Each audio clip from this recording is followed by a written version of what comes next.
അങ്ങനെ ഞങ്ങൾ സ്നേക്ക് പാർക്കൊക്കെ കണ്ട് നേരെ ഫുഡ് കഴിക്കാൻ ഇറങ്ങിയിട്ടുണ്ട്. തലശ്ശേരി എത്തിയിട്ടുണ്ടോ. പിന്നെ നമ്മൾ ഫുഡ് കഴിക്കുന്നത് തലശ്ശേരി എത്തിയതുകൊണ്ട് പിന്നെ തലശ്ശേരി ബിരിയാണി കുറേ അന്വേഷിച്ചേ. ഫുഡ് കഴിക്കുന്ന സമയം 4 മണി ആയതുകൊണ്ട് തലശ്ശേരി ബിരിയാണി എവിടെ അന്വേഷിച്ചിട്ടും കിട്ടിയില്ല കേട്ടോ. വിചാരിച്ച ഫുഡ് കിട്ടാത്തതുകൊണ്ട് പിന്നെ എന്തെങ്കിലും കഴിക്കാന്നുള്ള രീതിയിലായിട്ട് അവസാനം വിശന്ന് പമ്പം കിടന്നിട്ടുണ്ട് എല്ലാവർക്കും കേട്ടോ. അങ്ങനെ നമ്മൾ കണ്ടൊരു ഹോട്ടലിൽ കയറിയിട്ട് വേഗത ഫുഡ് ഓർഡർ ചെയ്തിട്ടുണ്ട്. അവിടെ ചെന്നപ്പോഴോ ഫ്രൈഡ് റൈസ് ആണ് കേട്ടോ. അതെല്ലാവർക്കും വലിയ താല്പര്യമൊന്നുമില്ല. അപ്പോൾ അതൊക്കെ കുറച്ച് കഴിച്ചിട്ട് നമ്മൾ വേഗം അവിടെ നിന്ന് ഇറങ്ങിയിട്ടുണ്ട് കേട്ടോ. ഇങ്ങനെ ട്രിപ്പൊക്കെ പോരുമ്പോൾ നമുക്കുണ്ടാകുന്ന മെയിൻ പ്രശ്നമാണ് കേട്ടോ ഫുഡ്. ചിലപ്പോൾ നമ്മൾ വിചാരിക്കുന്ന രീതിയിൽ നമുക്ക് ഫുഡ് കിട്ടണമെന്നില്ല.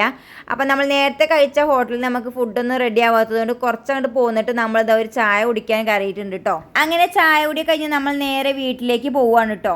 അങ്ങനെ നമ്മൾ തിരിച്ച് വീട്ടിലേക്ക് എത്തിയിട്ടുണ്ട്. അപ്പോൾ വേഗം ഒന്ന് പോയി ഫ്രഷ് ആവട്ടെ. എല്ലാവരും നല്ല രീതിയിൽ തന്നെ ക്ഷീണിച്ചിട്ടുണ്ട്.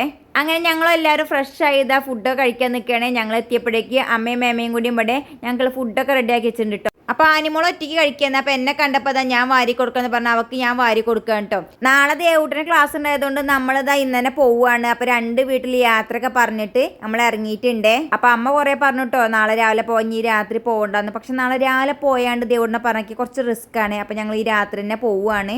അങ്ങനെ എല്ലാം കഴിഞ്ഞ് നമ്മൾ നേരെ നമ്മൾ വീട്ടിലേക്ക് എത്തിയിട്ടുണ്ട്. അപ്പോൾ ഇന്നത്തേക്ക് ഇത്രയുള്ളൂ. മറ്റൊരു വീട്ടിലേക്ക് വന്നവരെ ബൈ.